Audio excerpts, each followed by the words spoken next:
Assalamualaikum warahmatullahi wabarakatuh.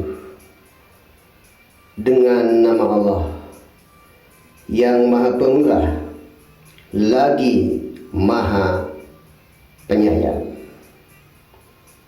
Ya Nabi salam alaika, ya Rasul salam alaika, ya Habib salam alaika, wa ala alihi wa sahbihi ajmain, wa ala alihi wa sahbihi wassalam. Sekapur siri lentera makna. Carilah kepastian, bukan kesaktian. Carilah kebenaran, bukan pembenaran. Manusia hidup di dunia ini diberkahi dengan akal. Potensi akal itu luar biasa besar bagi manusia. Peradaban dunia dari masa ke masa pun mengalami kemajuan. Hal itu juga tak terlepas dari peranan akal manusia yang sangat menonjol. Warisan-warisan budaya dunia ini tak akan tercipta jika tidak ada akal yang memikirkannya. Namun demikian, akal itu tergantung bagaimana ia difungsikan. Jika kita menilik sejarah, kita juga akan melihat betapa kejamnya umat manusia menggunakan akal mereka. Banyak kehancuran terjadi karena akal digunakan secara mengerikan lantaran godaan hawa nafsu. Kita lihat pula bagaimana peradaban yang sudah berhasil dibangun itu kemudian dihancurkan secara semena-mena. Kita pun tak mampu menghitung berapa banyak darah manusia yang tertumpah karena peperangan yang dilatar belakangi oleh hawa nafsu yang mengendalikan akal untuk memformulasikan keburukan.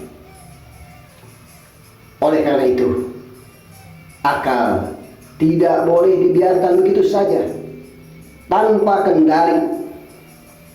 Untuk itulah akal harus menemukan Tuhan.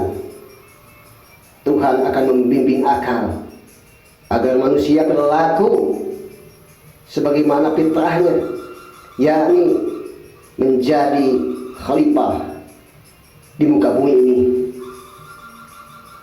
dengan baik. Satu untuk semua, semua untuk satu. One for all for one. Setiap makhluk yang bernyawa pasti menemui ajal. Yang namanya kematian tidak akan bisa dihindari oleh siapapun. Kematian adalah takdir seluruh makhluk, manusia ataupun jin, malaikat ataupun iblis, binatang ataupun makhluk-makhluk lain, baik laki-laki ataupun perempuan, tua ataupun balita, dewasa ataupun remaja, baik sehat ataupun sakit. Intinya, kita manusia tidak akan pernah bisa lari dan menghindar dari kematian. Sehingga Allah Subhanahu wa taala berfirman, "Kullun nafsin dha'iqatul maut." Setiap yang berjiwa akan merasakan mati. Quran surat Al-Imran ayat 185. Ayat tersebut menegaskan bahwa setiap makhluk yang bernyawa termasuk manusia pasti akan mati dan meninggalkan dunia yang fana ini. Bahkan para nabi, para rasul, para wali, dan para kekasihnya tidak bisa menghindari kematian. Setiap orang memiliki pemahaman tersendiri tentang konsep ketuhanan. Para teolog umumnya mengembangkan pemikiran mereka tentang ketuhanan lewat proses dialektis yang bersandar pada nas-nas Al-Quran yang diperkuat dengan argumen-argumen yang rasional. Namun teologi tunduk pada otoritas wahyu yang bersifat eksoterik dan tidak jarang cenderung bersifat eksklusif. Pemikiran teologi dianggap kering dan gersang karena lebih menekankan transendensi Tuhan, sehingga seseorang yang hanya mengandalkan model rasional tidak menyadari akan fungsi batinnya dalam memahami yang batin. Memahami konsep ketuhanan dengan hanya menggunakan rasional tersebut sangat berbeda dengan pemahaman masalah ketuhanan dalam mistik yang cenderung bersifat inklusif. Ketuhanan model mistik merupakan penghayatan ke dalam melalui pengalaman batin dengan cara mempertajam rasa jauh dan peluburan diri dalam cinta ilahi, sehingga pengalaman ini relatif cukup sulit untuk dikomunikasikan.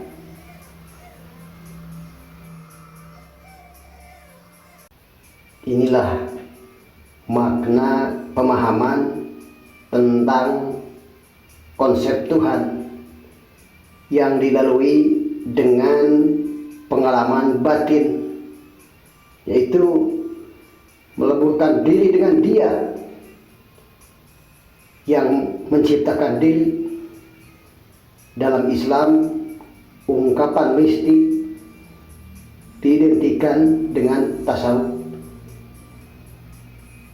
Sementara itu, dalam literatur barat ia disebut sufisme. Istilah ini juga disebut mistisme Islam. Namun pengalaman batin para mistikus terkadang dianggap kontradiktif dengan apa yang sudah menjadi kebiasaan atau yang merupakan sebuah kewajaran dalam pandangan umum. Hal inilah yang sering mengundang kontroversi dari para mistikus. Ini adalah yang dinamakan satahat, yang di luar pada saat mereka mengalami ekstase. Tidak heran jika orang awam yang tidak memahami menganggap para mistikus sebagai manusia yang aneh. Bahkan ada yang menilai mereka ini tidak waras atau gila. Segala yang tampak ini sebenarnya tidak memiliki wujud. Jika dikatakan memiliki wujud, sebenarnya wujud itu hanyalah bayangan. Tak ubahnya seperti orang yang berdiri di depan cermin dan melihat bayangan dirinya yang ada di dalam cermin tersebut. Wujud sebenarnya adalah orang yang berdiri di depan cermin. Adanya wujud di dalam cermin bergantung pada wujud orang yang berdiri di depan cermin. Maka banyak para ulama menjelaskan bahwa seluruh wujud hanya mempunyai satu realitas, yaitu realitas tunggal yang benar-benar ada, itu adalah Allah Subhanahu wa Ta'ala. Adapun alam semesta ini hanyalah sebagai wadah penampakan tajalli dari nama-nama dan sifat-sifat Allah dalam wujud yang terbatas. Sifat-sifat itu sendiri identik dengan zatnya yang mutlak dari segi esensinya, namun menampakkan diri pada alam semesta yang serba terbatas. Jika akal mati karena terlalu lama berpikir, pencerahan dari Tuhan datang menghidupkannya. Setiap manusia wajib berusaha ikhtiar untuk meraih sesuatu yang diinginkan atau dicita-citakan. Ada pepatah yang mengatakan, usaha tidak akan pernah mengkhianati hasil. Pepatah ini dapat diartikan bahwa apa yang kita cita-citakan tidak akan tercapai jika kita hanya hidup santai dan tidak melakukan apapun untuk meraihnya. Namun, sekuat apapun usaha dan tenaga yang kita keluarkan, jika dia tidak berkehendak, pasti tidak akan pernah terwujud. Begitu juga dengan seseorang yang sedang dirundung kegundahan dan kesedihan karena dihantam masalah. Ia tidak akan bisa membuang rasa gundah dan sedih serta mengatasi masalah yang menghantamnya jika tidak mengembalikan permasalahan tersebut kepada Allah. Jadi pada hakikatnya yang memberi masalah itu adalah Dia yang maha segalanya. Sebagai ujian hidup di dunia yang fana ini, sebagaimana firman-Nya dalam Al-Quran surat Al-Baqarah ayat 214,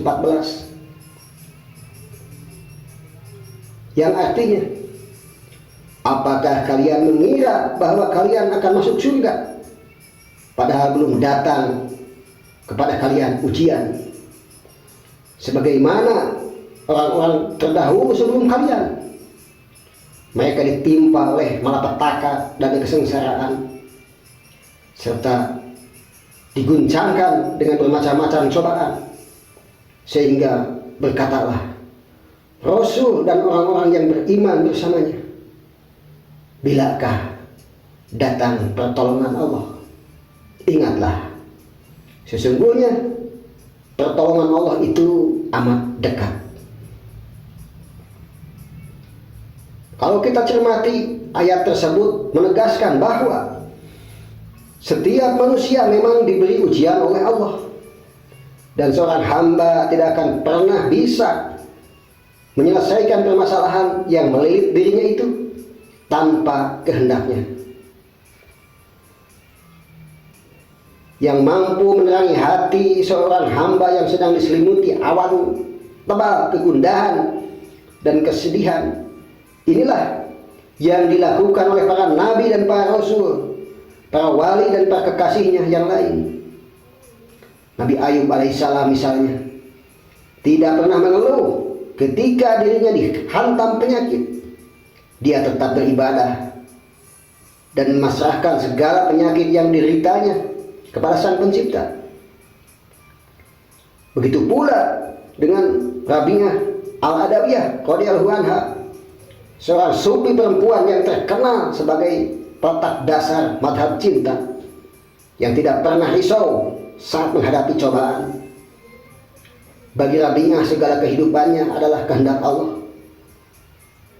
Itu harus diterima tanpa ada usaha menentangnya. Umi Rabi'ah telah menunjukkan betapa dia hanya menjalani segala ketentuan yang diterimanya, sekalipun berupa musibah. Segala yang terjadi adalah kehendak Allah Subhanahu wa Ta'ala, dan tugas seorang hamba adalah menerimanya dengan penuh ketulus ikhlasan dan ridho kepadanya. Satu untuk semua, semua untuk satu. One for all for one.